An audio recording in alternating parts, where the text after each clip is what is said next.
Love it.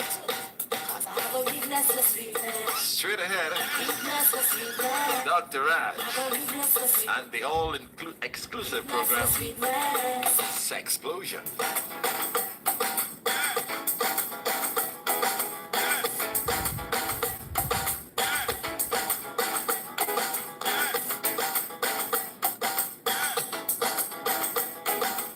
Recording in progress. You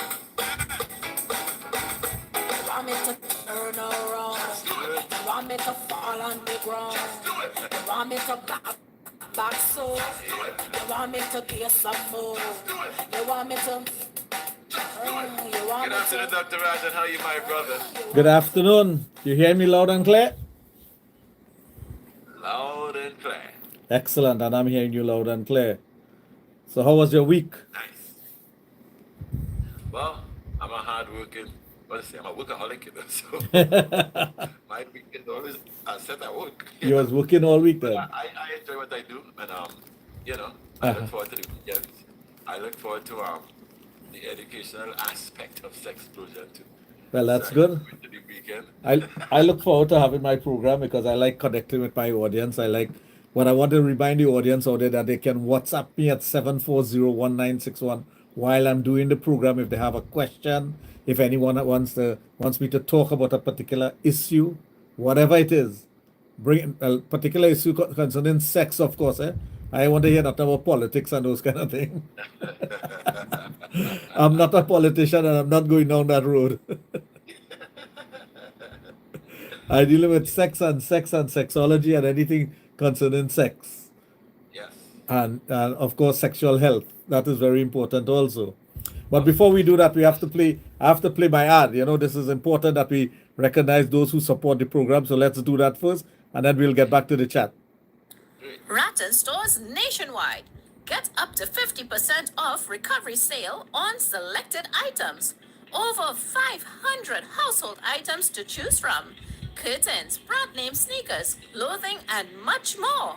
Fall in love with us all over again. Rattan stores are located at Pennywise Plaza in La Romaine, High Street, San Fernando, Couva Main Road, Chaguanas, Arima, Tunapuna, Henry Street, Port of Spain. All right, so we've done that part of it. Well, today's topic, I want to touch a bit about sexual positions, and there's a reason for that. Someone asked me the question this week about different sexual positions. We haven't touched on sexual position for a while, and sexual position is something that it's helpful for persons when they're engaging in sexual intercourse, because the position that you choose would give a certain amount of pleasure to both parties. Sometimes give more pleasure to one person as opposed to the other. Sometimes there's more control depending on who's on top, who's underneath, what angle you're at, and all these different things. So sometimes we don't play enough emphasis on sexual positions when we're going to engage in sex. But sometimes we place too much emphasis on it and we want to try too many different positions when we're having sex. So there's a positive state and there's a negative state. And we must understand that, and it's important that whenever we are going to engage in sex, that we have that repertoire within us, and we also let our partner, well, of course, your partner must be aware of these things also, the different positions that you may like or he or she may like, and you try to compromise with the positions and whatnot. So those things are very important. But let me ask you something, David. You listen to the song again? Of course, I think you're a superstar in the making. Thank you. I didn't know you were that good at that kind of craft. Well, I didn't know it either, Honestly, I didn't know it until somebody pushed me to do it. So here I am. I've already done my second song, which is coming out soon. Okay. So that will be out. You'll love that one, I'm sure. It's going Nice. it's going to resonate with you. It's going to take you back in time. But the reason why I brought it up to all the listeners out there, I have a challenge going out to anyone who wants to do a part of the song, whether it be the chorus or a verse. Or if you want to dance it, send me a video. I'm doing a challenge out there just to have this thing going out there, and of course they're going to get exposure on my 100,000 plus fans. they're going to get exposure with that. And of course, my producer, he's always looking for some new talent to bring out. Good. And that's something that we need in Trinidad because he has the capacity to do those things, and he is willing to work with anyone to bring them out, to bring the talent out and have people, be discovered. Yeah, that's great. Fantastic. Yeah. So that's why I brought it up in the middle of Sexplosion. So whoever is listening to Sexplosion, they will know that they can go and do a video challenge of the song. And whatever they choose to do, they could recite it, they could sing it, they could dance to it, they could do whatever they want with it, and just send it out to us, and I'll put it up on my platform. Of course, they can send it to my WhatsApp, 7401961. For the international listeners out there, it's 1-868-740-1961. So hopefully somebody's going to take up with the challenge, and who knows what's going to happen. I tell you that. Trini likes that kind of thing. Well, not only that, Trini are very talented.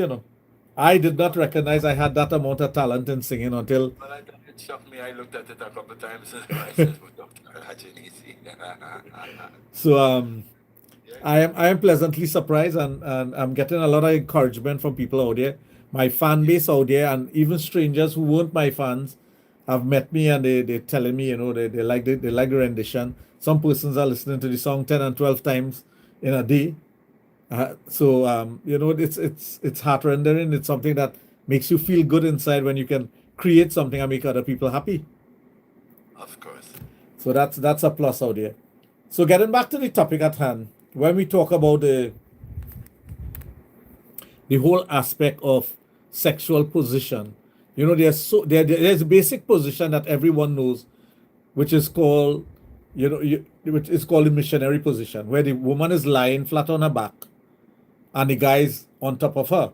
But what a lot of people don't realize, or what they don't know, they may call a position the missionary position, but the strict missionary position is the woman is lying on her back, legs closed, and the guy is penetrating, not legs open. So for any time you have a variation of the position, the name could change to apply to whatever you're doing. So if you open the leg, it is not the strict missionary position. And I want to give a little history of why the missionary position came about and why it's called the missionary position. The natural position to have sex is, if man has been imitating animals, is what we call the guti look back or the doggy style. That's the natural position to have sex. If the man wants to go on top of the woman, what you call the missionary position is not the natural position.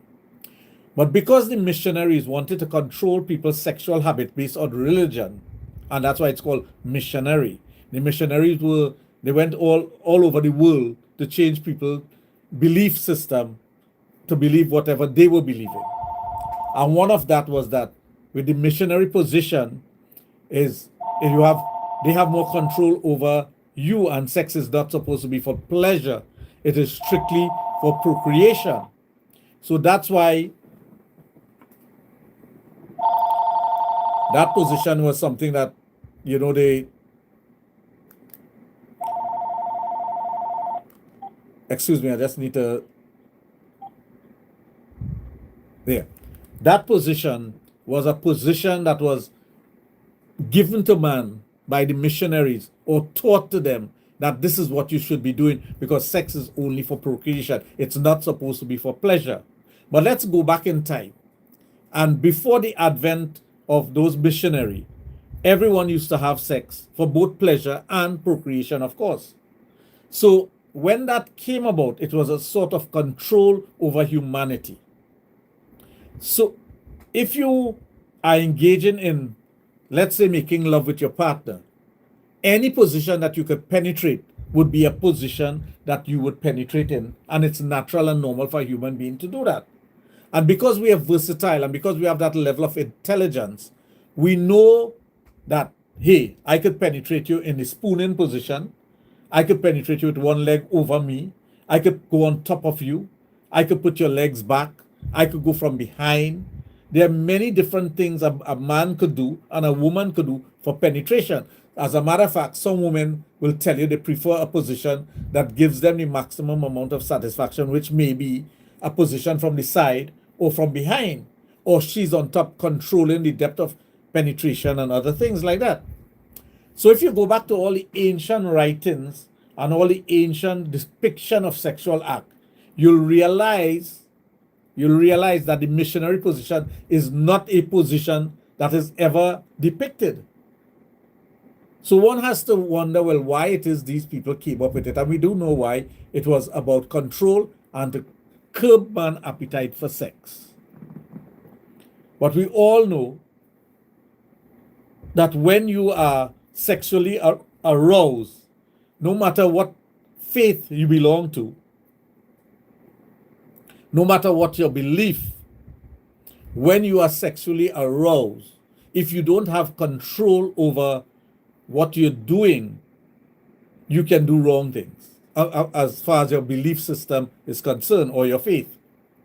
But it is natural human nature to engage in sex in many different form and fashion.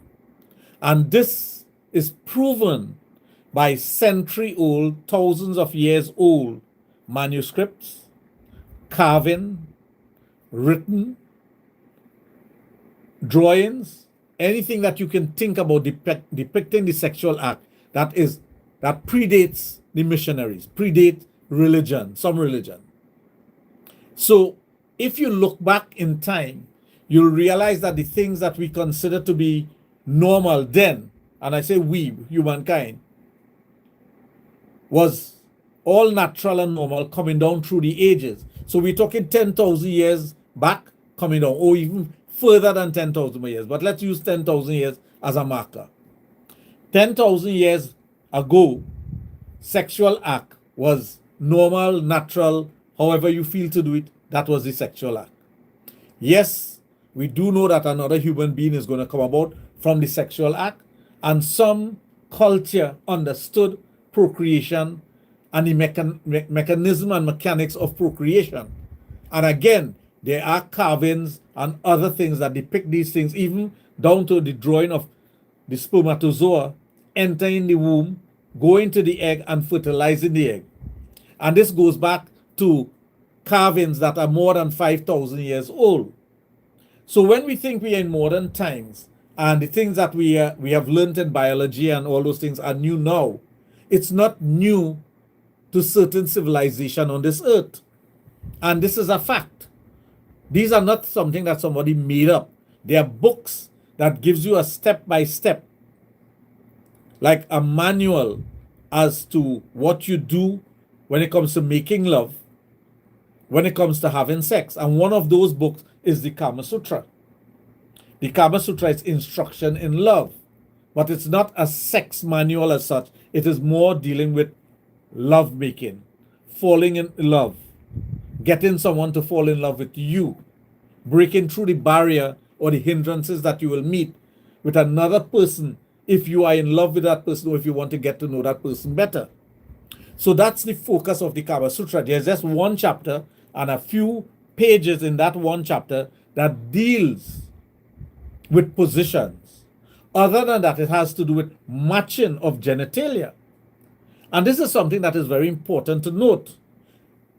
We have to understand that there's a conflict between the matching of genitalia when it comes to the size of the penis and the size of the vagina. Now, if you look at a chart of the different types of vagina, you'll realize there's about 52 different varieties of vagina. From the very small types of vagina to the very large types of vagina. And each one of those fall into three categories. And those three categories are described in the Kama Sutra. It's the very same thing with penises. You have penises that are normal in size, that are endowed and well endowed, and those three types of penises are also described in the Kama Sutra. So when you have a mismatch in terms of the size of the penis and the size of the vagina, how do you compensate for that? Now, we don't measure vagina size and penis size when we're going to get married or when we're in a relationship. We don't measure penis size and vagina size when you're interested in someone. In a heterosexual relationship, size of vagina and size of penis does not matter. What matters is the connectivity between two individuals in terms of what intellectual capacity, beauty, chemistry between both parties, how you feel when you see the person. Those are the things that gives the attraction. So it's never about what size of penis you have, then I'll be attracted to you, or what size of vagina you have, or how well you can make love, or how well can you engage in sexual intercourse. It's never about that. It is more about that connectivity that you have with the person from the time you see the person. And many times we see someone and immediately there's an attraction, not lust. I'm not talking about lusting after someone. I'm just talking about from the time you see the person, there's a tingling in your heart. There's a feeling that you get in the pit of your stomach. There is some sort of feeling that you can't describe to anyone else, but you know how you feel inside when you see the person. So the next step in seeing the person would be communicating how you feel or communicating that you want to get to know the person better. Most of the times, we get nervous. We might smile nervously. We may say something foolish. We may not know how to have that opening line to get our feelings across.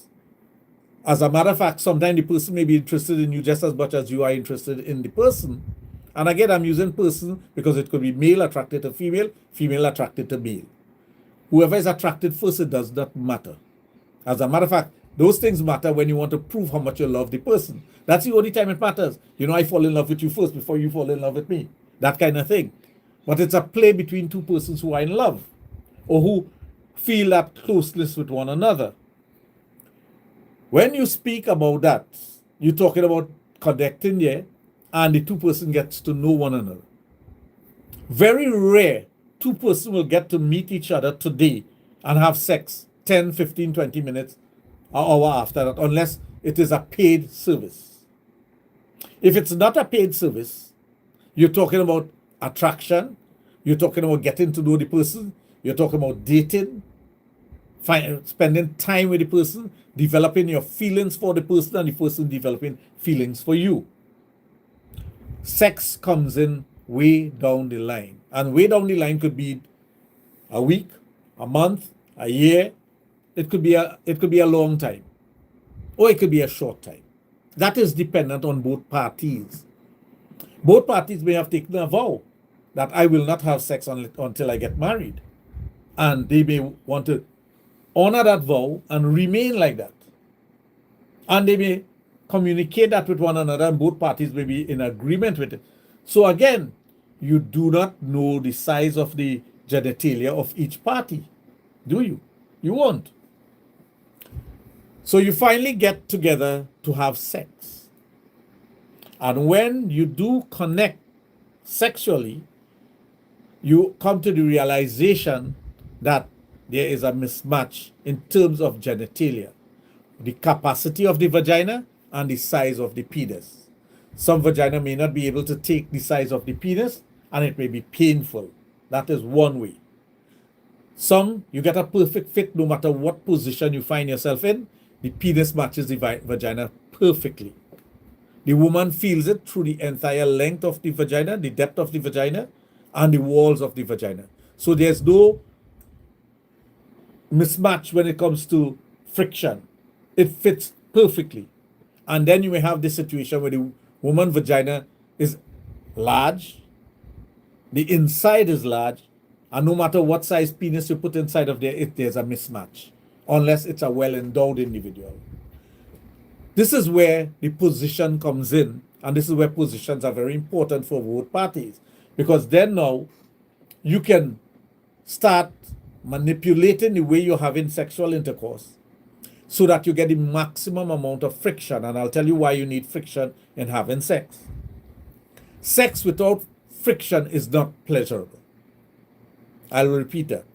Sex without friction is not pleasurable. Once you cannot feel the penis in the vagina, once the penis is not feeling the inside of the vagina, it's not pleasurable. And for those of you who've had the experience or the misfortune of being inside of a vagina and you're not feeling the walls of the vagina, and vice versa, a woman having sex with a man and she's not feeling the penis, you'll know what I'm talking about. For those of you who don't have the experience, you just have to take my word for it. Once there's that mismatch, you'll tend to find both parties starting to question. We're perfect in every way else. All the other ways we are good. We have good chemistry, we have good communication, things are good between us. But why is there a mismatch? How come I don't feel the inside of a vagina? How come I'm not feeling his penis? What's going wrong here? Now, I'm not talking about having oral sex, because oral sex could satisfy any size of vagina or any size of penis. And position for oral sex has to do with what's comfortable for both parties. Some women like to lie on the stomach and suck on the penis head, and then maybe slide the mouth over the penis and go deeper. Some women like to look at the man while she's doing it, so she goes between the leg and she's looking up at the guy. Some guys like to perform oral sex in a 69 position. Some women prefer to do it in such a way that she don't see everything that you're doing because she's bashful or whatever reason. So all about oral sex has to do with both parties again and how they are interacted with one another. But penetrative sex, and we're not talking about digital penetration either, because with digital penetration, you can use your fingers and manipulate it in a particular way to play with the clitoris, to play with the inside of the vagina, to reach the G-spot, and manipulate the vagina, manipulate the penis with your fingers, and bring satisfaction. So we're not... Beg your pardon? Raj, can I interject that your audio is up and down? I don't know if you should stay closer to the microphone, but it's up and down. Okay, we'll fix that. Sometimes it could be the internet dropping, so I hope it's not that. My technician is telling me that. Yeah, okay then. Great. Okay. Go ahead. All right. So I just brought everything closer to me. So if you have that mismatch, or even if you have a perfect fit, you still need to experiment with one another on positions that are going to give you maximum penetration, maximum satisfaction. Let's take, for example, the man is being dominant towards the woman and the woman wants to be dominated. She will be okay with the man being on top in many different varieties of the top position, man superior position, what they call the man superior position. So the rosefall position will be good. The position where the legs are open and the knees are up would be good. The position where the man put the leg behind the neck of the woman, where the calves are behind the neck or the ankles are behind the neck of a woman, is also something that you could engage in. And that is where you have dominance and control over the positions. That is providing both parties enjoy that. But let's say you're having sex and your ability to have sex is a short period of time. You're a premature ejaculator. And the woman now, her ability to enjoy an orgasm is dependent on how fast her partner ejaculates. So there are some women who can have an orgasm within 5 minutes, and there are some guys who are going to ejaculate within 5 minutes. That one position may be satisfactory to both of you because you're achieving everything you need to achieve. You're getting penetration, you're getting enjoyment, you're getting the friction that you need, and you're having an orgasm and an ejaculation. Sex done. Time for the refractory period. Either you go and have sex a second round, or you don't have sex again, you go to sleep. Or you go about your business. That's what happens when you, those are the things that happens when you're having sex. If the person takes a long time to have an orgasm, and we're talking about the woman here, what happens? To the man who is on top of her, and he ejaculates within 5 minutes. And when I say take a long time, I mean she takes upwards of 20 minutes. Obviously, she is not going to have an orgasm. obviously she's not going to be satisfied. When that happens, what happens to the sexual act? First of all, there's dissatisfaction and frustration. Frustration will lead to other things in the relationship. Quarrel, insults, not wanting to be with your partner, infidelity, all these different things come into play. When you take that very same woman that takes upwards of 20 minutes to have an orgasm, and she goes with a man who can only last 18 minutes, again, she's not going to have that pleasure and that orgasm. The full pleasure. She may tell you she's satisfied because she doesn't want the guy to feel bad.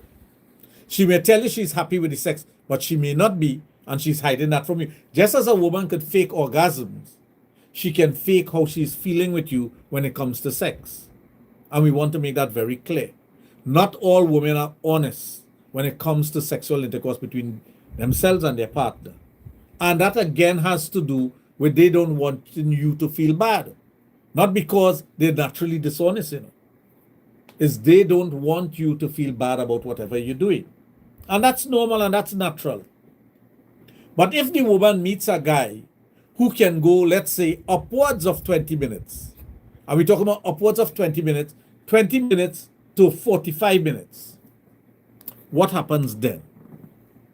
The woman is going to have an orgasm. She's going to enjoy the sex, but she may also have a refractory period as soon as she have the orgasm, and she may not want to continue, but he can continue for another 10, 15 minutes. This is where we have conflicts again. It is not only about penis size and vagina size, and we'll get back to that in a while. This is about the longevity or the ability to last long while having sex, and the ability to enjoy your orgasm and your ejaculation in that period of time that you're having sex. So when you have that mismatch with the position that you're in, you may need to change your position, because after 10 minutes of thrusting in and out at the top, you may need to take a break, and you may need to go to the side, or you may need to lie on your back, because it is a physical act. Sex is a physical act. So although you may have the stamina to do the position, but it becomes boring after a while also, because the friction is the same friction all the time, and you need to change that up. So I hope the listeners out there understand what I'm trying to get, that the position is not only about penis size, vaginal size, or enjoyment, but it is also about what gives you that friction to bring about the enjoyment. So there are a number of factors at play here. So after a while, well, let's say, for example, another thing, let's say the guy is a heavyset guy and the woman is a petite woman. A man lying on a woman for 10 minutes could be dangerous to her health. She may not complain, but she may be feeling aches and pains in her leg, in her stomach, you lying on top of her breathing, and she may want you to change the position. So that's why position change is important. Now, if you go back to the missionary position, maybe in the missionary position, most of the guys in the missionary position will only last 5 minutes. The woman is not having an orgasm, and you don't need to have an orgasm to get pregnant. So let's get that off the table, because there are some people who believe strongly that both parties have to have an orgasm and an ejaculation at the same time to get pregnant. So if you're using that as a method to prevent pregnancy, you're wrong. A woman does not need to have an orgasm to get pregnant. Pregnancy have to do with sperm in the vagina heading towards the womb and an egg present to be impregnated. Right? So let's take that off the table once and for all. And those of you who believe that, take it off your mind. Another thing. Somebody asked me, I think it was Wednesday, their partner is having an ejaculation, but they want to learn how to come. Now, as a sexologist, professionally, I will listen to that question, I'll read the question, I'll say, let me deal with it. But as a layman, it makes you chuckle. It makes you wonder if people really understand this whole thing about sex. You cannot have a female ejaculation or squirting without having an orgasm. An ejaculation by a woman is the most intense orgasm there is. So you can't tell me you're having this ejaculation and you want to learn how to have an orgasm. Obviously, you're having an orgasm at an intense level. So let's put that on the table. Women, if you are having, or if you have the ability to squirt, that is an intense orgasm. The same thing with gushing. They're all part of having an orgasm. Maybe your understanding of what is an orgasm may be skewed, and you may need an explanation as to what is happening to you personally. But do not think for one moment that you're going to be gushing, squirting, enjoying sex to that height, and you're not having an orgasm. So getting back to the man who is lasting 20 minutes to 1 hour, we're going to an hour. What happens with the sexual act between you and your partner? She may become exhausted with whatever position you're in.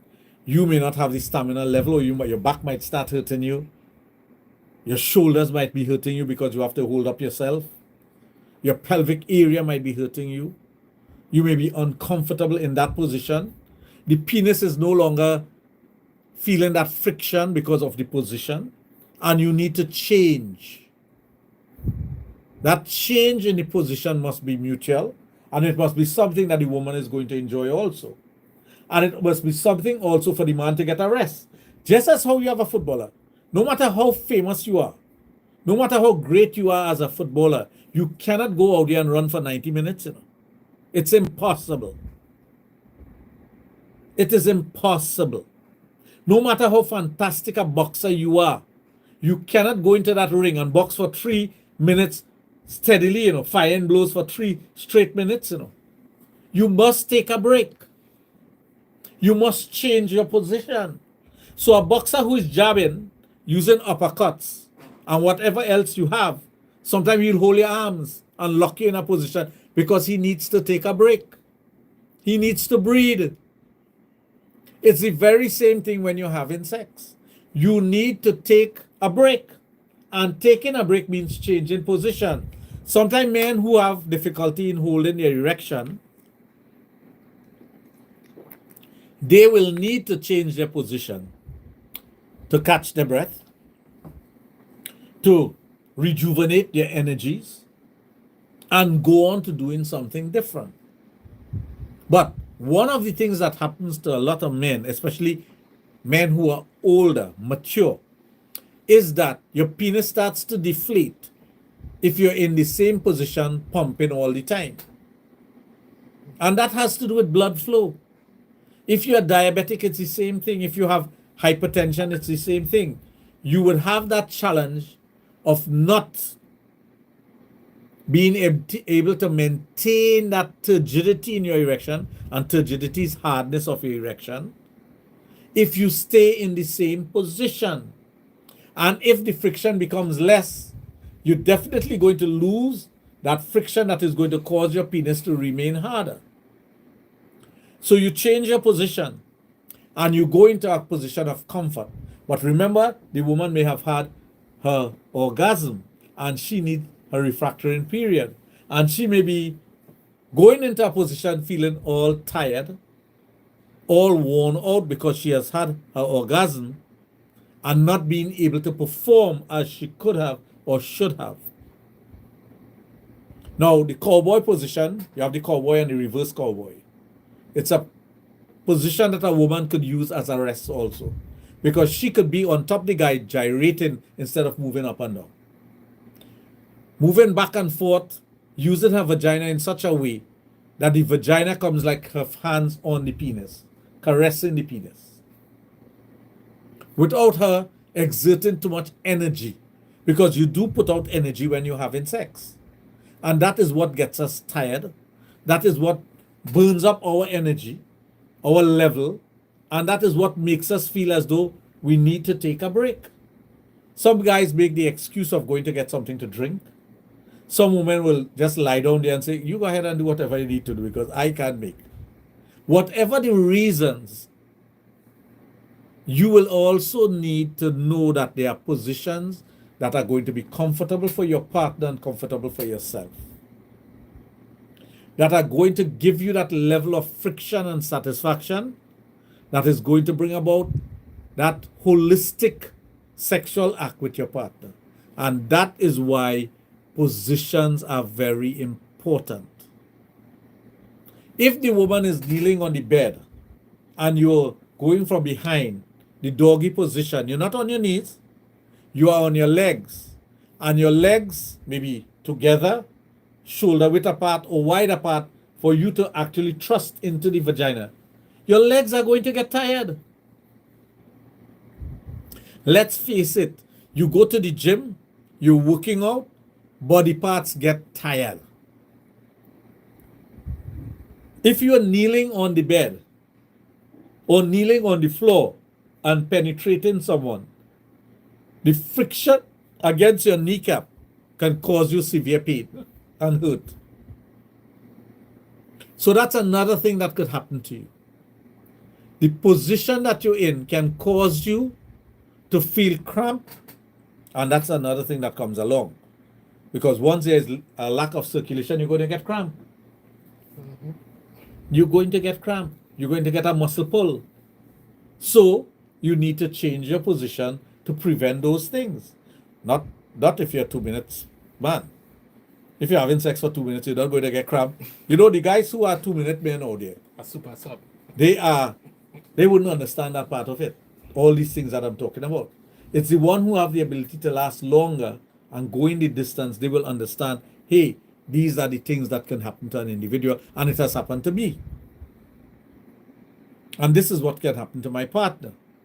Those women who are multiple orgasmic, meaning they're having multiple orgasms, they may enjoy somebody going over 15, 20 minutes. Because then they have the ability to continue having the orgasm. Those who are not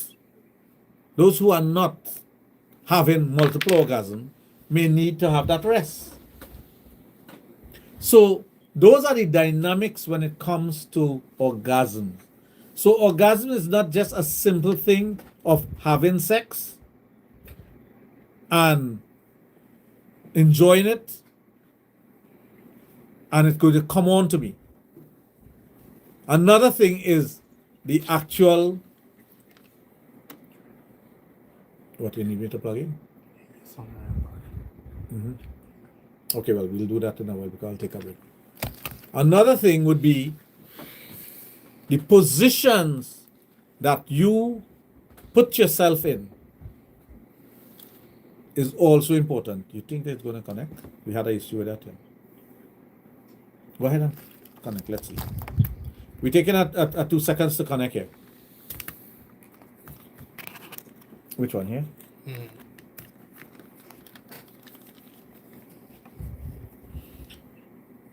Okay. Testing.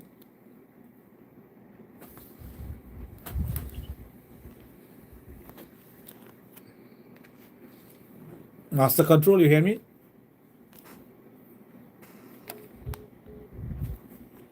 Master control, are you hearing me? Okay, loud and clear? Excellent, excellent, excellent. So Slight delay. well, yeah, you'll get a slight delay. Okay. That is understood.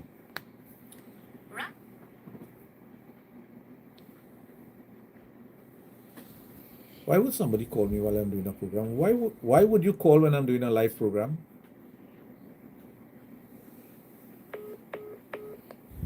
Stores nationwide.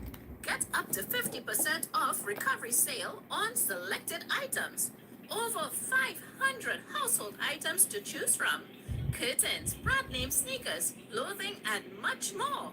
Fall in love with us all over again. Rattan stores are located at Pennywise Plaza in La Romaine, High Street, San Fernando, Couva Main Road, Shaguanas, Arima, Tulapuna, Henry Street, Port of Spain. Rattan stores nationwide. Get up to 50% off recovery sale on selected items. Over 500 household items to choose from. Curtains, brand name sneakers, clothing, and much more. Fall in love with us all over again. Rattan stores are located at Pennywise Plaza in La Romaine, High Street, San Fernando, Couva Main Road, Chaguanas, Arima, Tunapuna, Henry Street, Port of Spain. So, the importance of position, I hope the listeners out there, persons who are tuning, they'll understand the importance of position, sexual position, and why it is for satisfaction for both parties, the importance of that. And I hope my angel here will have some questions on position. Maybe she might tell me her favorite position after what I hear last week. Yeah. Yeah, listen, I looking for that restaurant here. I went all about looking for this place and I'm trying to figure out where she live in, the closest place there. And I went in a few of them, but they didn't have the boots she talk about. So I'm not too sure. So you have questions for us? Yes, I do. I think we'll need to have a microphone for her if we're doing this. For the questions. Good. Does anal sex actually make a woman's butt larger? In some situations, yes. Not all women. There are women who have had anal intercourse and it has caused their buttocks to develop. And some women who have had anal sex and they continue to have anal sex and there's no development. But yes, generally a woman's buttocks will develop when she's having anal intercourse. Yes. Which Repeat the question that she asked. The question? Yeah. Does a woman Just speak a little louder. Again, there's a large delay, a very long delay. Right? So let's talk a little louder again. So let's just repeat the question that you was asked. does anal sex actually make a woman's butt larger? Yes. In some situation it does. In most of it does. But there are some women who have had anal intercourse and it does nothing for the development of their butt. I know there's one person who has said that you're pounding the anus from inside out. So it does expand it. I don't know how that there is the logic in that, but they didn't put it across so in such a nice way. They were actually, using the raw words and whatnot to get the message across. Does having anal sex feel better for the man than having vaginal sex? Which one feels better? Well, it depends on the situation, it depends on the man, it depends on the size of the penis, it depends on the level of excitement. There's so many factors when it comes to intercourse. Let's put it this way. There are some men who would enjoy a blowjob more than having penetrative sex. Right? But in the height of having a blowjob, getting a blowjob done, they will want to, they get the feeling, I have to enter the vagina now. And if the person is lucky enough to have a party who is going to have sex in all three holes, which includes the anus, so the best thing was the blowjob. Well, let me say, a good thing was the blowjob. The better thing was the vagina. When it goes into the anus now is the best thing. But if you started off in the anus and you go like the person does ATM from the anus to the mouth or the vagina, the feelings change. So that's where position comes in again. But the tightness of the anus is what gives them that level of satisfaction and a different feeling. Yeah, the tightness, and you must know if the person enjoying it too. Because if I look so and I see the toes how to do so and things, so Well, yes. Yeah. The woman enjoys it also because they're more sensitivity there. Yeah, I was going to say that too, but yes. but a lot of women feel the pain mentally as opposed to physically. So because they have been taught and conditioned to think that anal intercourse is something painful, they immediately start to clamp up. Okay. Because I've had people who say, yeah, they don't like it, right? And I ask them why. Well, he was rough yesterday. It's like, then he don't know what he's doing. And, you want to take your time because, the saying is, the anus is an exit, not an entrance. So Well, the muscle is programmed to Yeah. to push out. Yeah. But it does not mean to say you cannot push in. You could enter. You could enter. Right? It is not only an exit, it is an entry also. Right? Because if you have to reach the prostate gland, it's through the anus. And the good Lord, in his or her wisdom, put it there. I didn't put it there. You didn't put it there. Or Maker put it there. So the man G-spot is in his anus. A woman has a certain level. A woman who will come from having anal intercourse faster than having vaginal intercourse. You're smiling like if you And experienced that already. especially, well, I know the question is, having sex, but I mean, if you eat the anus, with all the nerve endings right there, you got different feeling at home, Correct. right? Because Your back it's called analingus, Yeah. right? Analingus. Oral sex of the anus is different from oral sex of the vagina. Not everyone will engage in it. Not everyone would. There's some persons who are finicky when it comes to sex, oral sex, and whatnot, because they're thinking all the negative things and none of the positive things. But if someone thinks about the positive aspects of having sex, whether you tongue the anus, tongue the vagina, or tongue the penis, it doesn't matter. It does matter, I should say, because the level of sensitivity or the level of pleasure that you get is different. Yeah. It's much different. So if you've had the pleasure of someone actually doing that to you, you'll know what I'm talking about. If you've never had that pleasure, you don't know what I'm talking about. And doing it the right way too. Okay, there's a wrong way to do things and a right way to do things. Of course. So. You're going to try to hit it. Are you smiling so? You see that smile? Are you That devilish smile. That Like is she not, hears something we saying. that is not an angelic smile. That's a devilish smile. When I reach home, I'm gonna, she said she just torment him. Yeah, so she said later I'm gonna push the buttons. Yeah. And see what this heavy rain could do for me. So, let me get the next question. Is there a specific penis size to do anal? Well, the larger the penis, it's going to be more difficult to enter the anus. That is a given. Because you have a hole that is tight. And it's always tight. It doesn't get so slack that anything will fall out. That's a misconception. Because there are two muscles there that controls, one inside, one outside. That's why sometimes it could be painful if you don't know what you're doing, because the outside muscle opens up very easily, but the inside one is super tight. So when you're having sex, anal sex, it's like having sex in two different holes. You're entering through a expansive muscle into a tight muscle, so you're getting a double sensation as opposed to the vagina. You don't get that with the vagina. So that is something also you have to take into consideration, that you're getting a double pleasure from entering the anus. But what was the question?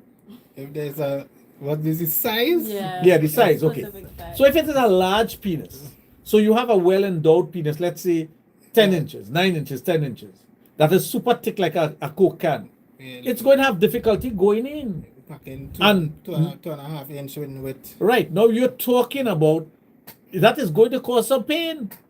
Because if you have never had anything exit your body that size, right? Something is going to go in that size. There's a mismatch. Again, it comes to mismatch. And most people feel that the best position for anal intercourse is Doggy style. doggy style. It is not. It is not, unless you're accustomed to having anal sex with the person. Lie down on your back. The best position is lying on your back, the roseful position, buttocks elevated, knees back, and then you can penetrate. You can take your time and penetrate. And the more turgid your erection is, the better it is to penetrate. But I will say, like, if it's your first time, don't go right when you stick a finger, You got to loosen it Exercise the up. whole- Once you can get 3 fingers into the anus, your penis is going to go to. So you use enough lubrication Yeah, Somebody asked the question today. And again, if I'm giving you advice, don't tell me you're going to buy the product some other place now. Come and buy it by me now. This lady asking, no, I got upset about that. Right? You're asking me advice to have anal sex, all the things that you should be using, but you want to go and get it in a pharmacy somewhere else. Isn't that ridiculous? You're gonna So buy- whenever that person asks me a question again, I'm not going to answer them. Encourage them to buy your book. Your Well, book. apart from the book, if you're buying a product for anal intercourse and I sell the product in my business and you're asking me for advice, give me the business. we You don't want to pay for my advice. You want free advice and you want to go and spend money otherwise. Yeah. So my business should collapse and you should only get free advice. Come on, people. Don't be It's ridiculous. like they're doing you in the ass without any lube. Exactly, without any lube. What is significant with anal intercourse and penis size? Like I said, the harder the penis, easier to enter. The size of the penis, the smaller it is, easier to enter. It's simple. You've had anal intercourse already? You've played with yourself? You down smiling. there? So. She want to like she get warning, boy. Don't confess about the things you just do. Yes, I have. All right. So So, the smile if- is about you remembering Mm-hmm. the experience. So if the person had put in their finger, isn't the finger going easy? Yes. Well, right. So think about a 4-inch penis, like a finger. It's going to slip in. It's only slipping, yeah. Think about a 10-inch penis now. It's not going to slip in. You're gonna have to Think about I breathe, tried yeah. to put you tried to put a fist inside it. You're gonna lose Alright. breath while going in. Right. So that answers the question. But why all this anal intercourse thing? By way? Is it weather? Is it weather? People asking. Okay, we'll take it like that. Okay, so what are your favorite sex positions? Both of you. My favorite sex position is the feeling at the time, my energy level at the time of the day or night, and what position works best for you and your partner. What about you? I used to have favorite long ago, like sometimes you'll talk about 69, you'll talk about doggy style and whatnot, but I've found over the years with maturity, it is what works best for you at the moment. So if you had asked me that question 10 years ago, I would have had a favorite. Not 10, 20 years ago, I would have had a favorite. And 20 years prior to that, so when I was 20 years of age, I would have had, this was my favorite one to enjoy the most. And I can remember those things. But as I age, I realized that with maturity and engaging in sexual intercourse regularly and whatnot, the positions that used to get the maximum pleasure from before are no longer the position that you engage in now. I mean, for me, And I'm from a 60-year-old man who's a sexologist who have had tons of experience, enough to share, telling you this. It might be different for another 60-year-old man who have not had a lot of experience. well, for me, more or less, any position that involves me eating you out, yeah. Any position, If So you are sit an on- eater. If you sit on my face, if you're doing it 69, if your legs on my shoulder, your back against the What wall, about or something. against the wall, like you feel Yeah, lift the gill up. yeah. Put it against- Yeah, but you're using up more energy. You see, people Who see said- these things in porn. Okay, you're watching a porn movie. Have you ever seen how a porn is made? Yeah. Okay. What you see in the porn is not what is being done, right? You know that. Because you have cut, you have fit, you have this one position. They might try it 10 times and say you have to lift us so, you have to do this, you have to do that until you get it right. You ever see somebody sweating in porn? you don't see that. Right? But when you're having sex, you sweat. Yeah. Level sweat. But Right. you never see Unless that it's in a porn. POV. Yeah. Yeah, if it's a POV, you'll see sweating. But if it's a movie that is made, okay, it's like last night I watching a movie, the guy get a gun butt on his head, big cut slash across his forehead, and in 2 scenes later on, He up normal. he up normal. No trip to the hospital. looking like a star boy. No, he was in the hospital, they do this, they do. But you must have a scar. You must have a scar. Nobody comes out without a scar. Right? He didn't go into plastic surgery and all of that. He just had a bandage, and when he come, the bandage was bleeding, and then 2-3 scenes after that, there's no cut. And he even stumble on the way. Supernatural. Right. No, because in a movie, I just see those things and remember it. If I see a man walking from the left side of something, he better exit from the left and not the right, because I'll say, look at that, I'm mistaking the movie. We call continuity. The Continuity. off. And a lot of movies don't have continuity. A lot of especially porn. Porn don't have no kind of continuity. It's just level sex. So you anything that involves eating. Yeah. So you answer your question. Yeah. Okay. Mm. Leave you speechless, yeah. But at the point I was trying to make is that you going into holding up a woman, using all that energy to hold up and then putting energy to penetrate what out the if sack. she's petite? You know, she's easy It to- doesn't matter. Have you ever tried holding up a 5-pound weight in your hands like this? After a minute, that 5 pound feels like 10 pounds. Yeah. After 10 minutes, that 10 pounds feel like 25 pounds now. So it doesn't matter how petite or how small the individual is. It has to do with the strength of the individual who is doing it and their stamina level to do it. No, you also get a little a strain in the back and things, so you had to take your wall tray and top something flat. And then when you see me bend over, It's to I eat. want you this because It's to eat. I compensate my back. Correct. The pain, It's to rest the you know. back. Yeah. And a guy having sex with you wouldn't tell you, oh, got my back pain in me, or again a cramp in my buttock, Back or again a yourself. cramp in my leg. You know, they wouldn't tell you that. You know. But anytime you see they change the position, it's okay. It's like this.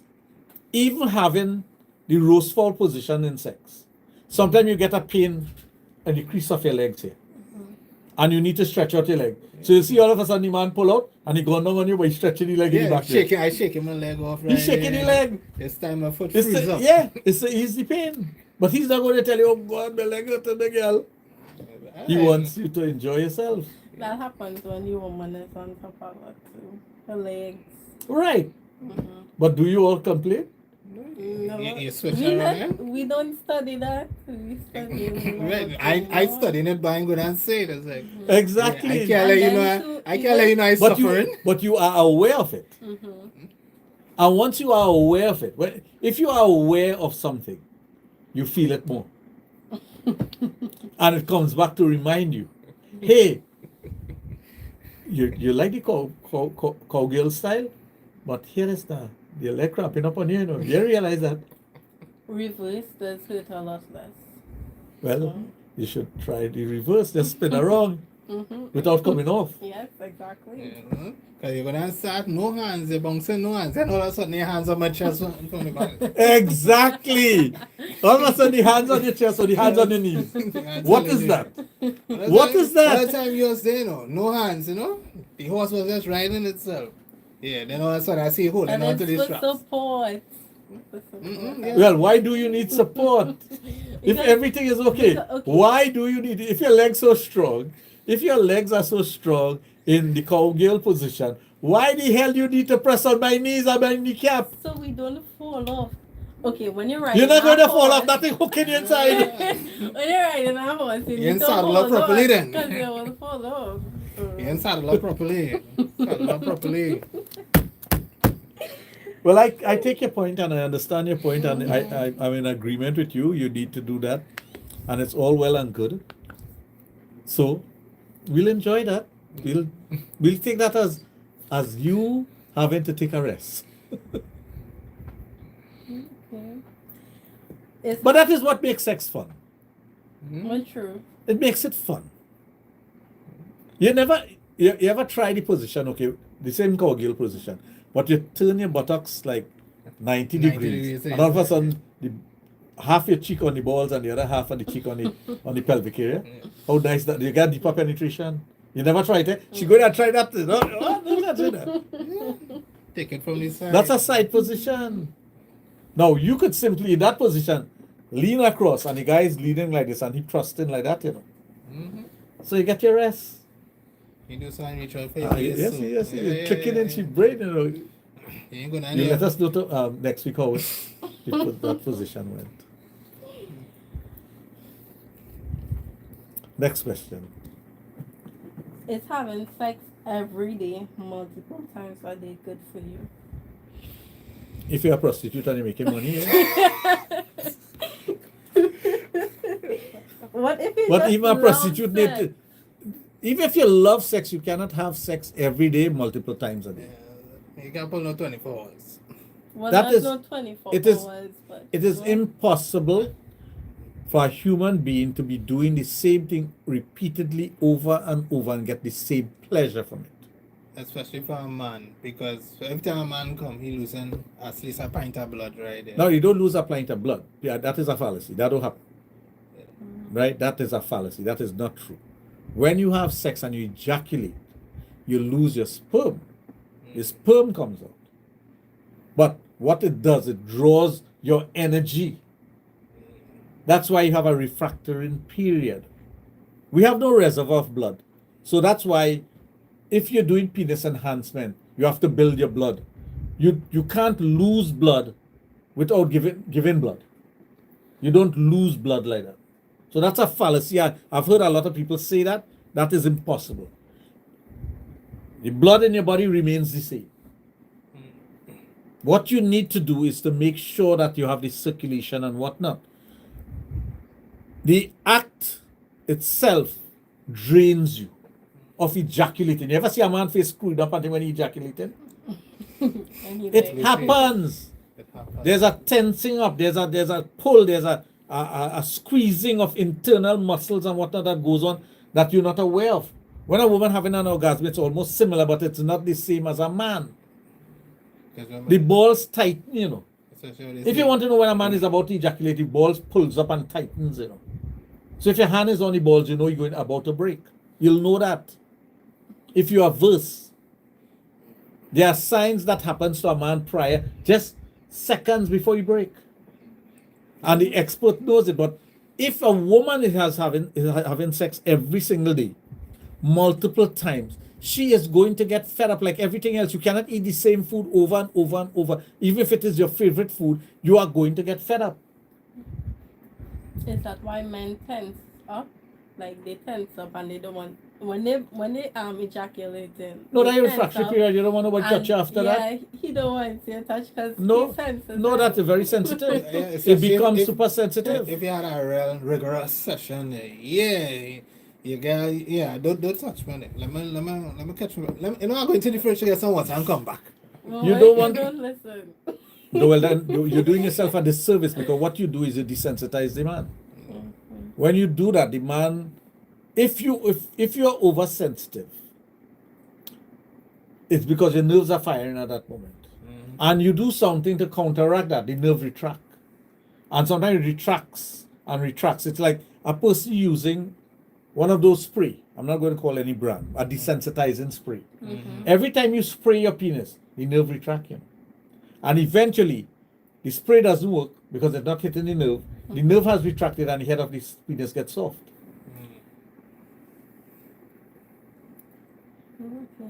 It is sensitizing. Just like how it is So if sensitizing. I mean you're young and you have a vitality and you're sexy and you like sex, but even you, if you are having sex every single day, multiple times for the day, after a couple of days or maybe weeks, you'll say, "I need a break." You'll say you need a break. You're I young never say still. that yet. You're No, young you- still. You're young still. Young still. So even if you're having sex every day, no, there will come a time when you will feel as though I don't want to have sex. Or I need a break. You're in your prime. Yes, you're in the You're in prime. your prime. You drive high right now. No, she driving high yet. She young, you know. Next I'm question. gonna get worse in the future. There's a time when it will become so bad you wouldn't. You might need to have a few partners line up.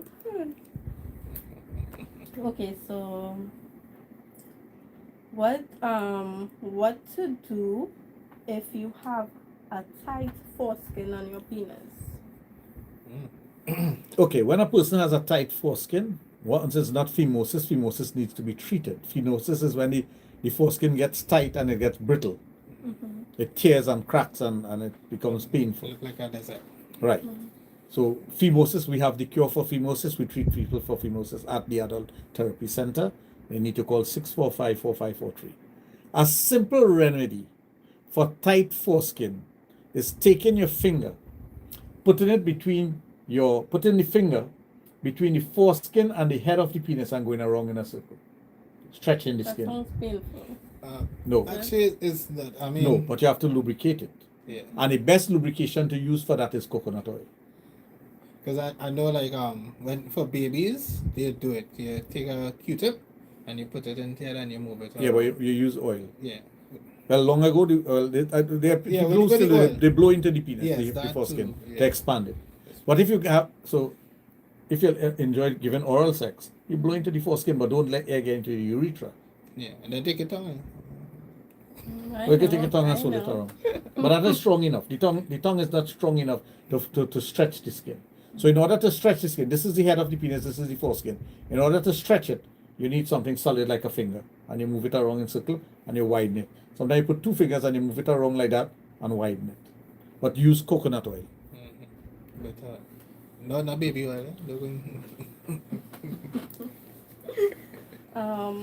Do you treat people with porn addiction? Yes, of course. Porn addiction, yeah. We have a lot of clients who have porn addiction that we treat. Which one you have, a whining addiction or porn addiction? I You need have porn. sex addiction. Are you addicted to sex? I think I am. Like, I basically, I'm down for anything, anytime. So, Remember you say that, eh? It's recorded, you know. It's recorded. You said that, eh? You're in for anything at any time, eh? I'm very Alright. hypersexual. Okay, you're hypersexual. eh? Just remember. You know, I wish we had some more angels like you. Just remember on Friday, June the 23rd, you said so and so. At right? 5:18. At 5:18. Yes. Local time in Trinidad and Tobago. Right? Remember. So you we said- should get some more girls like you to be part of the whole thing so that we'll have a more energetic and energized. Well, one of our angels is missing in action. She was supposed to come out today. I don't know where she is. So we should have some more angels like you. Should be appealing to women who are similar to you to come on board. Yeah, understand? It is fun though. It It's is. fun. For the multiple sex. Like to be tripping, you like to be brought to your knees and that kind of thing. I like to feel weak. Like I can't move.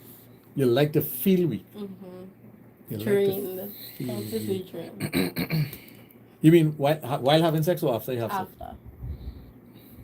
And how long is a sexual session for you? Me, okay. Probably go like hour and a half, 2 hours, take a 10-minute, 15-minute break and go again and keep going like that. Okay. Yeah, but then, so what happens to your job and what happens to your other things that you're That's supposed to be what doing? The time frame before you come to work and the time frame after work is for. Oh, so your job time is your rest period. You don't sleep. Exactly. Oh, that's why you have So when problems you in go life. to work, that's when you rest from sex. Oh, yeah.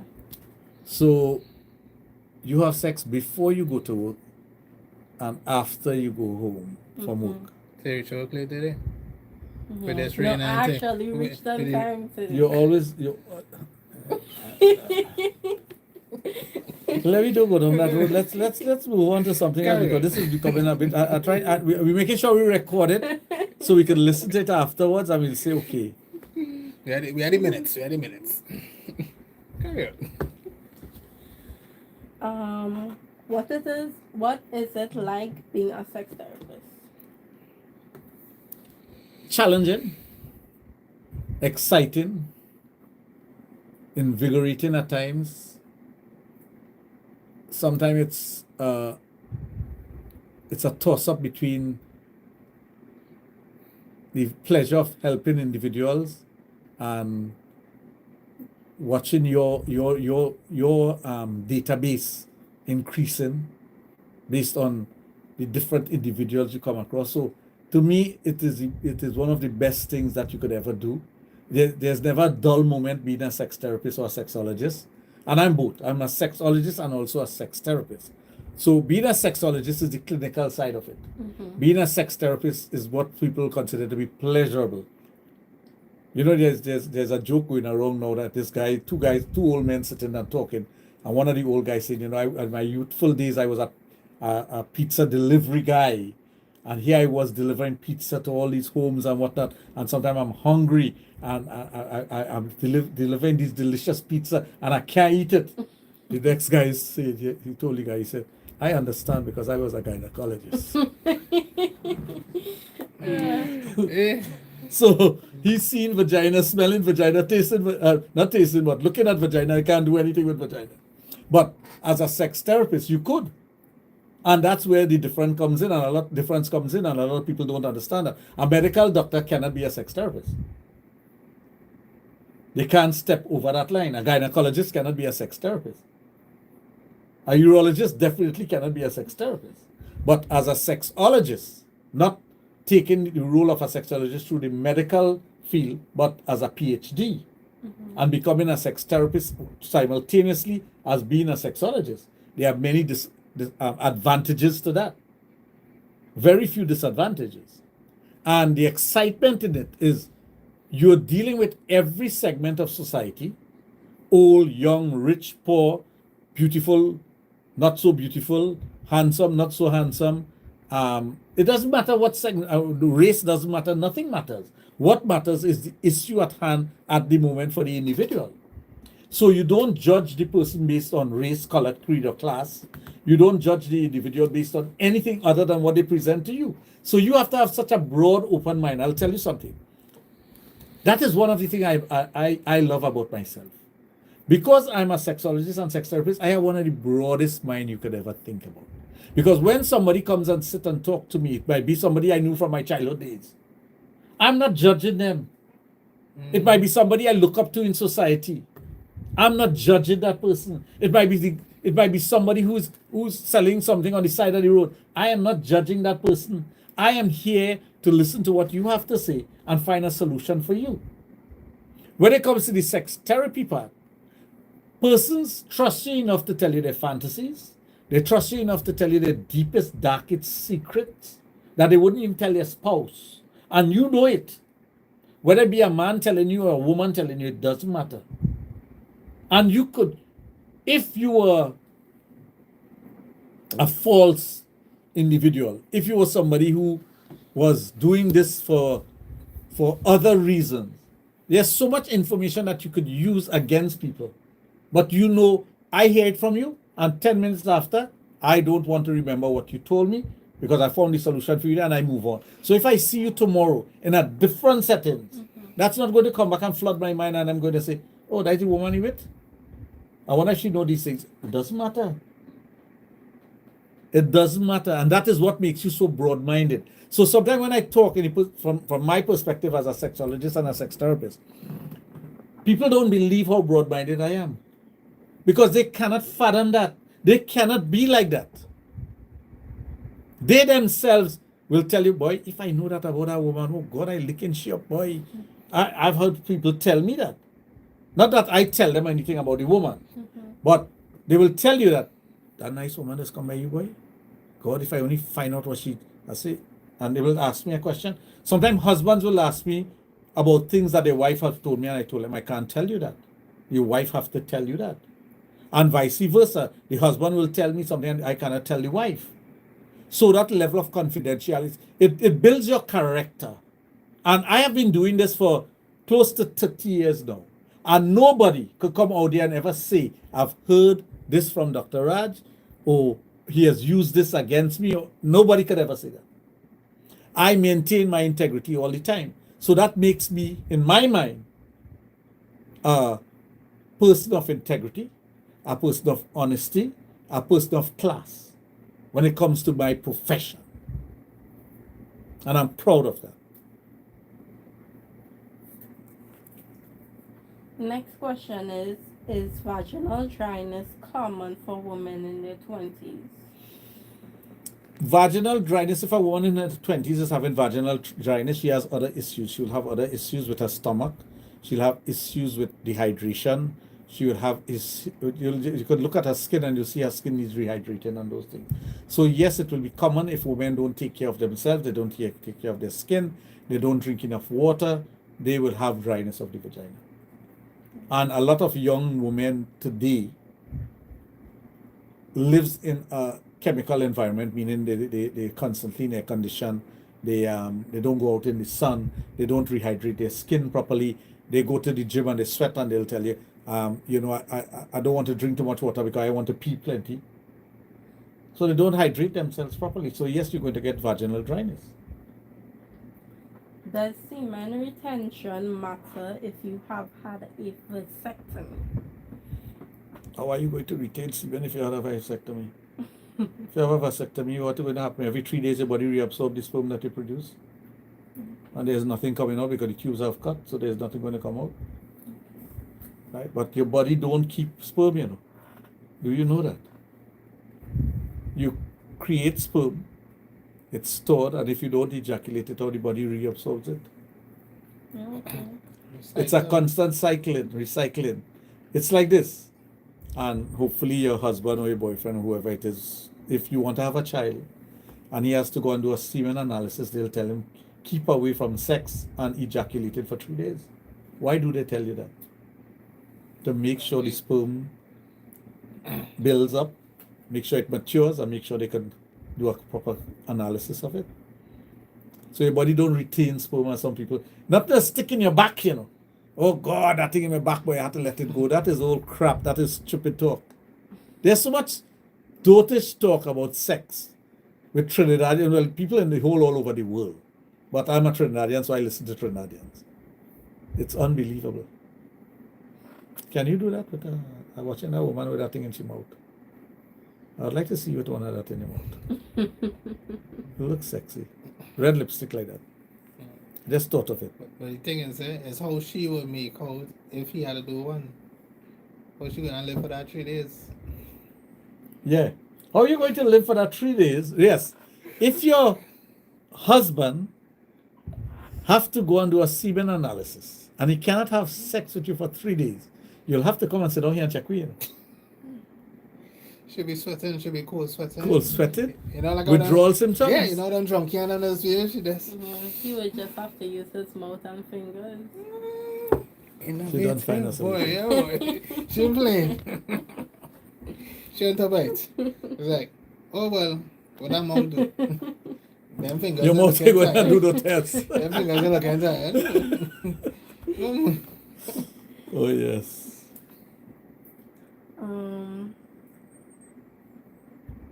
If a person is having a difficult time getting aroused, what can be the problem?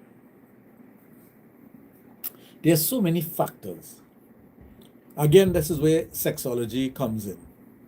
When somebody comes and tell you that, first thing, and I'll give you some examples on different things. First thing you have to take into consideration whether it's male or female. Second thing, the age of the individual. Third thing is the environment from which they come. Fourth thing is the kind of relationship they have with their partner. Fifth thing is their physical and mental health. So you see how many things we're talking about here immediately? There are so many factors that affects us. Your mind, body, and soul, your spirituality, your behavior, your environment, your interaction with others, the knowledge that you have, the wrong things that were told to you, that will determine some of your behavior and some of the things that are happening to you. So you see how exciting sexology is and how widespread. You know, since you enjoy sex and things, you ever think about being a sexologist? No. You should take it up. You should take it up. You'll get practical training and theoretical training. No, honestly, if you ever thought about it. But it takes a lot of positivity from you to be able to transform your practical knowledge into theory when you're dealing with people. You have to know how to convert that. So anytime you're ready, let me know. I just feel like a lot of men will be coming and they don't even have a problem. They just come. You'll be making money. you'll be making money. What is your process in treating individuals that are hypersexual? What if they want to change that? Okay. Again, gender, age. Why it is you want to change it. What are the reasons behind it? And what is your trigger? Everything has a trigger. What are your triggers when it comes to that hypersexual part of you? There must be something that is triggering. And then you start working on the trigger, not the end result. Like everything else. You work on what is driving the individual. You work on what is causing the person to behave like that. It could be physical, medical, mental, emotional. It could be a trauma that they had when they were younger that has driven them to be like that. And you have to start dealing with that part of it. So in the sex therapy part, you see, once you're dealing with those aspects, you're talking about sex therapy. You're no longer talking about sexology alone. You're talking about sex therapy. And lastly, Already? I like when you're asking questions, you know. this is my last question. No, there shouldn't If be a I last. have any more, I'll ask. Okay, so a couple that has communication issues, how can they improve their communication, especially when it is hard for them to express themselves? Improving your communication with your partner starts with an understanding of who you are and how you communicate. So if you're having difficulty expressing your issues with your partner, you start with simple communication about everyday things. You don't go directly into what is the issue you want to discuss. So let's say, for example, a nice song comes out. You ask your partner, hey, listen to this song. Song nice, eh? I like how she sang it. But there's an older version and I listen to the older version. So that is communication. And your partner is going to react to you and you can start developing a rapport. And then the next conversation can be about something that you both enjoy. You know that restaurant we went to the other day? I like the food here. We could go back here someday. So you're communicating. And babe, I want to tell you something, you know what? It's kind of difficult for me, but I realize you're attentive and you're listening to me and thing, and you might be able to help me out with this. You see the way it is rough me up and thing, I really don't like it, you know. It does make me feel inferior and it make me, you know. And you bring it in. So in all the nice conversation, you're bringing something that is affecting your mind and affecting your ability to do some of the things that you want to do. But it's not easy. If you are a quiet person that does not communicate sufficiently and effectively, you're going to have an issue. So the communication has to start somewhere and it has to build. If you're going to build and quarrel, that's a no-no. If you're going to lash out, that's a no-no also. You need to build that communication in such a way that it's a smooth transition. I feel like I have communication. So you communicate with sex? No, not that other. But I feel like my partner is the one that comes and talk, and if he asks me how I'm feeling, my first answer is I don't know. I can't explain it. Or if he asks me about something. Well, by small interaction with you, I can tell you have communication issues. Yeah, and like if he comes to talk to me about something, I wouldn't really talk to him then and there. I need to think about it first and then see what I have to say. I think she have like a shyness kind of issue. So she want to say something, but she's afraid how you might react to it too. Sometimes. She doesn't have confidence in herself. Yeah. I think she's building confidence by being on this program. It's Because I've seen a little transformation in her. True, Right. yes. But yes. If she was the same person 3 months ago, She's very talkative now.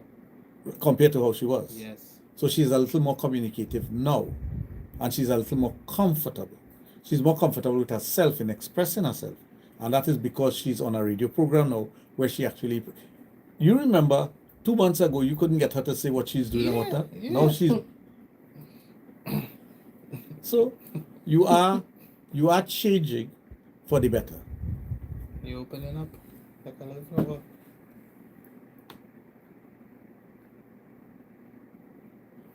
So what else you want to talk about?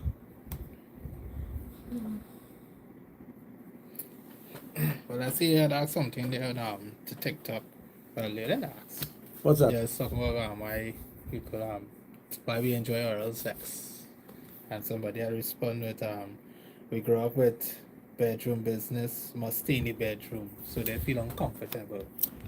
talking Well, about sex. a lot of persons feel uncomfortable talking about sex. I remember when I started. Well, you wouldn't remember this, but I'm telling you this. Yeah, what's the When, sperm when you start? when I started 23 years ago on radio, Mm.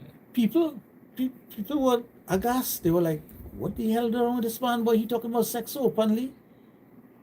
You know, and some people start to question my race, my religion, my parents, and try to question all kind of thing. And like, what the hell I have to do with anything? I am who I am, and I've always maintained I am who I am. I feel because it was new, nobody else had done that before, so it Well, was. that is one thing. But remember, our society is a closed society compared to other societies. Well, we are the most liberal society in the Caribbean. We are Trinidad is, but we are not as liberal as, let's say, Norway, Denmark, Sweden, and those places. We're not. So compared to other countries, we might be considered conservative. But people on the whole, there are things that they believe you shouldn't be talking about on the outside. You shouldn't be using the word penis and vagina outside. You should be calling it coccolets. Totally. Not even totty. Piglets. Yeah. Call it some kind of dotish name, and that we know that means penis. But I don't believe in that. I believe that you use the right words, and that's it. Totty and not totty. As I used to say, punky. So there are challenges, like everything else, and there are people who are going to, no matter what you do in life, right? And again, this is one of my manifestation in life as a sexologist. I remember as a young man growing up, I was just a student. So that was another manifestation in my life. What in Hindu language they call it grihast, where you're learning different things and whatnot. But my learning curve was different from other people's learning curve. My idea about learning was more broad-based than anyone else that I know. Nobody wanted to study sex. I was studying sex. Everybody wanted to be a lawyer, doctor, engineer, some kind of high-paying job and whatnot. I didn't even know sex would pay off. But I wanted to study sex. And I continued to study sex when everybody else was going into different areas, agriculture and other things. I'm not putting down anything that anyone else did. But I always maintained a broader base in everything that I was studying. Imagine when I was studying in university, I was also fulfilling two of my dreams. One, to be a sexologist, and two, to have the best gym in Trinidad. So I used to go to this particular gym called Apollo Gym and Fitness Center in Davie, Florida. And I used to tell the owner, I said, one day I will buy your gym. He didn't believe it. He didn't believe me. And I told him that for 2 years. I used to say, Dan, one day I'm going to buy your gym. He's like, yeah. And you'll put it on a flying carpet and fly it over to your country. Because he believed I come from some Arabian country or some kind of shit. Right? And eventually, I asked him at the end of my study life, and this is serious, this is a serious story. I said, Dan, if I was to buy your gym, how much are you going to sell me it for? He called a figure. It registered in my brain. I went and did what I had to do, and I walked with a check. And I handed it to him. He was shocked. And he said, what is this about? I said, I just bought your gym. And he's like, what? I said, I just bought your gym. I asked you a figure. He said, but this is more than, he told me, he said, but this is more than I told you. I said, yeah, it has enough money there to pack the gym, put it in a container, buy a ticket, fly into Trinidad and set it up for me. That blew his mind. He couldn't even talk because I laid it out what I wanted him to do. He was an ex-Patriot football player, Dan Conway. And he was like, you actually doing this? I said, of course. I have a picture of him somewhere. You know, as I say that, I remember his picture. I say, yes, I'm buying your gym. Because I told you from day one when I walked, it was the most modern gym at that time. It was the most modern gym, well laid out, beautiful, beautiful. And every time I go there to train, I would look at it and look at the setup and learn and learn and learn and learn. So although I was in university studying to get a degree, I was studying sex on the other side. I was also studying to bring a gym to Trinidad. And everything fell into place as soon as I finished my education. Well, finished my first degree. Everything just fell into place, and I handed him the check. And I said, I just bought your gym. And the rest, as they say, was history. Came to Trinidad, set it up. I remember one guy, he did the clearing of the equipment and whatnot. So I bought a sauna, but a brand new one. I didn't buy, there are some things that I bought brand new and some things that I bought from the gym. And in a sauna, there are rocks, lava rocks, that has to be heated up. So he went to clear the sauna and everything. And he came to me and he said, Raj, somebody fooled you, boy. I said, what do you mean? He said, somebody put a set of stone in a box for you. And then we thief something and for the weight now. I said, no, that's part of the sauna. He never knew what a sauna was about. I never forget that. But he thought somebody removed something and put that for the weight. The stone. Because big heavy stones. Lava rocks. It's black in color. It looks like junk. But it's from lava. It's lava rock from volcano. It holds the heat. So he had no idea about that. So I told him, I said, no, that's part of the and when I was going to buy the steam room, I went to this company. Well, Dan told me where to go to get certain things. And I told them what I wanted, and he asked me what country I'd taken it back to. He said Trinidad. He said Trinidad has some of the best water in the world. I said, how do you know that? He said, we have a book on water and thing, and we have hard water and soft water and whatnot. And that's when I realized Trinidad had good water to drink. Although we used to drink water from the pipe and the standpipe anyway in Trinidad. Right? But the point is, I had in my mind, I was focused on what I wanted to do. So I came back to Trinidad. Well, I should say the most important thing for me to do was to get married. That was the most important thing. Get my education and get married. As soon as my education finished, I got married. My last class was in May month, and I got married in October. I didn't want to wait another day. And it was the only day I could have gotten married, according to my religion. Right? And I told the Pandit what day it was. I said, on the 7th of October. And he said, how do you know that's the date? He said, that's the only day you could get married. In this year then. I said, because on the 7th of October, 1974, I told her 10 years from today I'll marry you. And I couldn't be lying to her. It was something that blurted out of my mouth, but to me it was the truth. But the point is, I have always been focused on what I was. So that was one stage of my life, and those things happened then. Then I had the best gym in Trinidad, most successful gym. We did everything that we could do. We won every competition in the world, both male and female. We used to carry a pickup truck to bring back trophies. Everything that the two women I sent up for Miss Trinidad and Tobago, one went on to, they both won. So I was successful.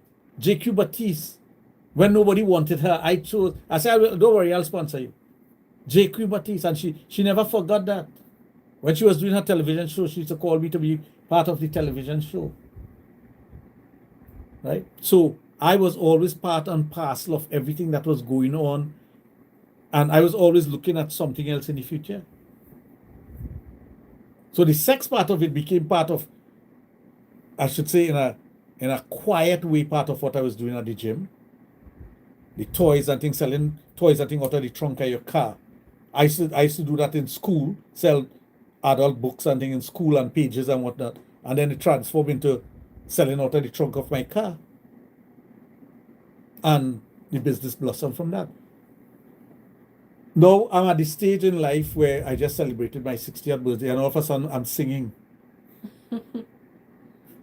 and doing well at it. Something I never thought was possible. But although I never thought it was possible, it's something I always wanted to do. So the fans out there would determine whether I'm good enough or not. And from the feedback I'm getting from close to 100,000 people, in 2 weeks' time, 100,000 people have given me positive feedback. I've only had 5 negative feedback. And not bad negative feedback. Only one, I think one person said, well, you can't sing. I said, okay, well. Constructive criticism. But the other was constructive. But it doesn't matter to me.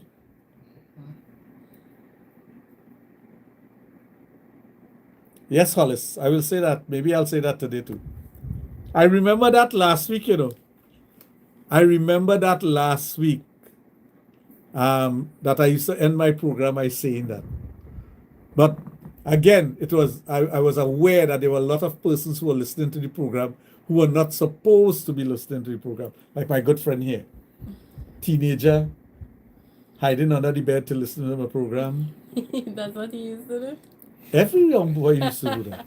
I had a guy who used to work here doing my IT. And one day he laughed and he come in my office. He said, boss, I can tell you something. I said, he said, when I was 14 years old, I will go to bed early, put on my headphones and listen to you and record you on a cassette player, So, we know what time coming on, just there. And next day, the next day is discussion, Yeah. Next day, all the fellas get together to do. But again, I have built that fan base, and those guys now are now adults, and they will meet me and tell me these things still. They will say, I learn everything I learn about sex and sexuality and health and whatnot, I learned from you. So I was able to teach.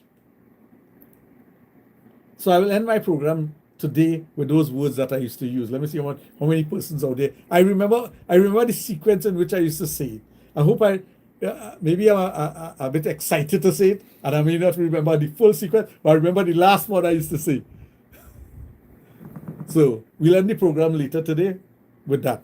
Yeah. But I think when you was on radio, it was the first radio show I ever called in on. you call in? Yeah, that's how I get to meet you. I remember calling and I was like your show first time caller. You looking for understudy or anything? And Oh yeah, I remember that. And then you came. You did the first show you did with me was when I was doing Player Forum. Yeah. Yes. Mandingo. that was his handle, Mandingo. Yes. I think I have the picture for that, I have that photograph. Yes. Good times. Good times. But it's all well and good, and I always, like, if I have to talk to young people, I will tell them, focus on what you want to become. You have it within you. You have that spark of divinity within you, first of all. You have that understanding within you. You might tell your parents. I remember, and this is something I always remember, and I admire my brother to this day.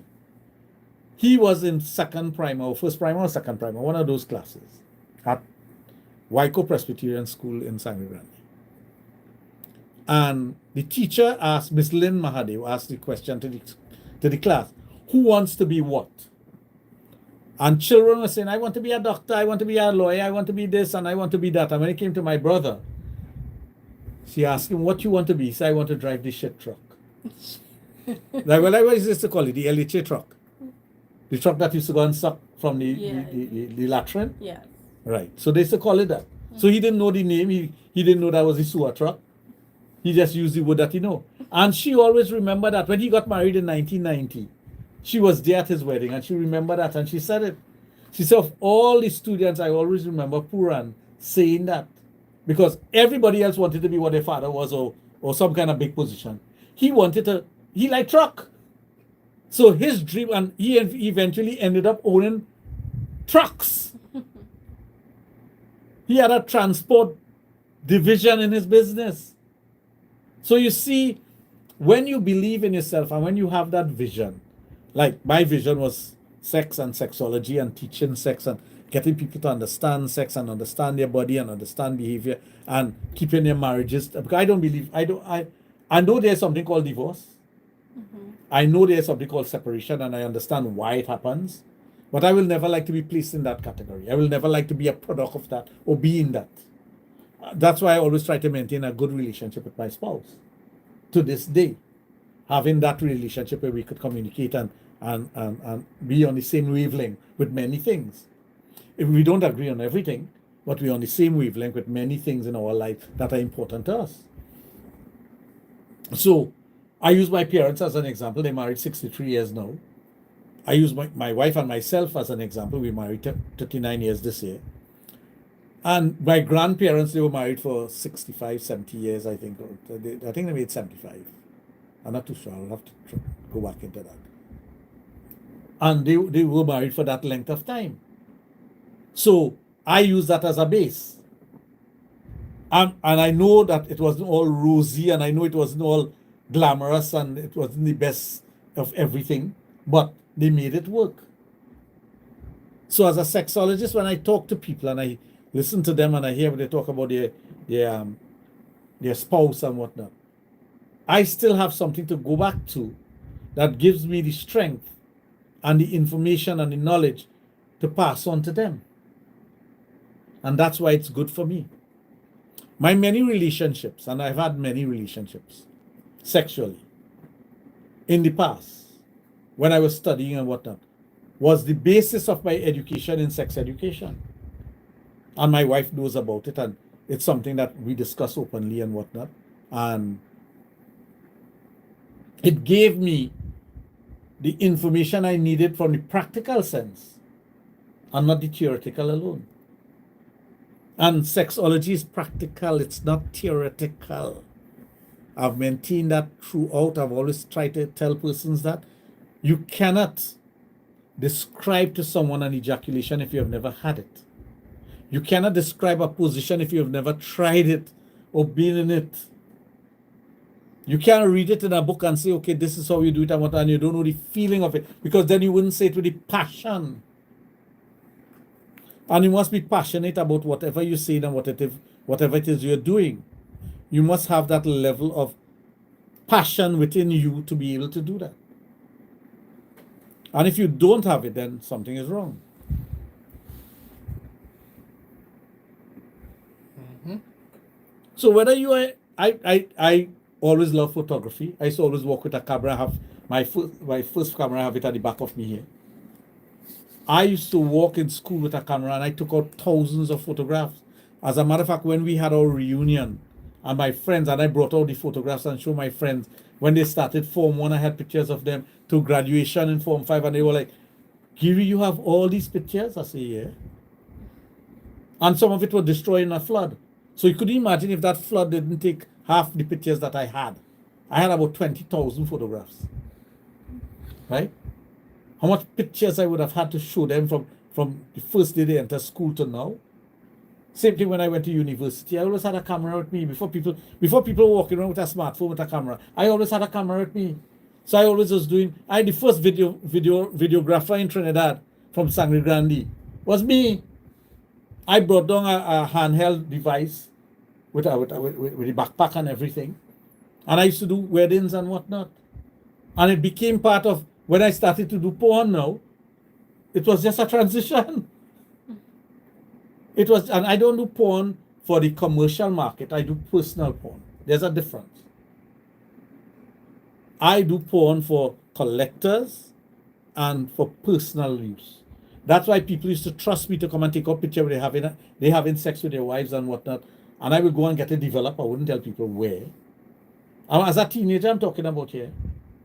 Get it developed and give them the negative and the photographs. And they'll say, you keep any? I say, no, it's not mine to keep. It's not mine to keep. And I never did it. So they will never see the picture outside or hear anybody saw the pictures. And I will go in the dark room by a friend of mine, and he will allow me to use it after hours, develop these photographs for them and carry back for them. The negatives and the photographs. So everything that I did was part and parcel of what I do today. And I love videography. I love putting together something and filming it, and I like that. That's why my videos, even my video for my song, it came out like that because it's my vision. It's what I want to show. So with that, folks, for those of you who are listening to this program on your bed, under the bed, in the attic, in the basement, on top of the house, under the house, or in the outhouse. Or even do anything with the girl right now. This is Dr. Raj signing off. Back to you, Master Control. Yeah, what's that? Master Control.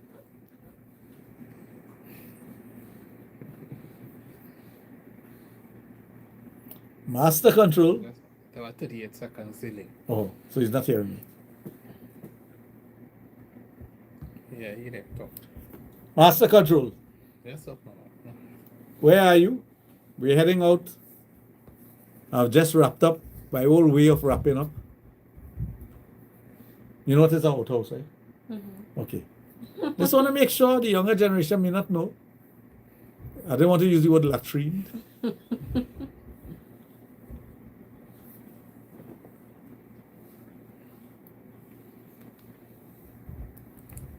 Why wasn't hearing it? Why he hear me about? He want the music. Go. Oh. Why wasn't hearing him? I don't know.